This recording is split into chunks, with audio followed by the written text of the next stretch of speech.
All right, everyone. So we've been covering, the Samantha Irvin departure mostly because, you know, it was shocking, right? This was something that just came out of nowhere. So she kind of, I think, added a little bit more information on Instagram. So she responded to one Twitter user who said, "I can't prove it, but I know Ricochet is behind this. He couldn't stay in the big league." And she responded, "I don't like announcing. I'm serious. Announcing was only supposed to be my way in. I wanted to manage, maybe even become general manager one day, but WWE saw no other future for me besides announcer. I love watching the action, but I don't love being an announcer. Thank you so much. I love WWE, and I'm so proud and honored I got to share all the moments with fellow fans. Much love." Also, they wanted Rico to stay in the big leagues. I don't know why everyone pretending like he was always in great positions at WWE 100. She then responded to another Instagram comment which says, "Your untalented husband did this, huh? My husband is a millionaire, so yes, I don't have to do a job I don't like anymore." So she also put out something else that was like, "I love WWE," and so that goes with "There's no hard feelings." But this is the most we've heard from her, and I think very honest about her departure. So this wasn't just I want to do my singing career. This was, look, she wasn't getting the push that she wanted in WWE. She was an announcer, but she wanted to be a manager and do more.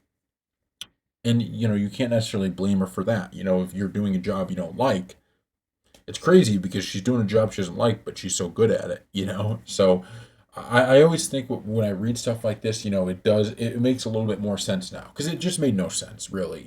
This idea that she can't work on her singing career or can't do all of this other stuff. She's a WWE announcer. That didn't make a whole lot of sense, but this does make sense, right? Which is she was in WWE not just to grow her name or maybe initially, but she wanted it to be a springboard. So if she's using the announcing job to be the springboard to bigger and better things, and the stuff she wants to do in WWE are not amongst them, then she's going to go and look elsewhere. And that's what she did. So it makes a lot more sense. You could agree with it, disagree with it, but now it kind of makes sense to me. And another thing I thought, and this is just a little theory, but I think this really does set up for a time when if Ricochet ever returns to WWE, and let's say Samantha Irvin's career kind of takes off, maybe they come back together as a pair and she's a manager.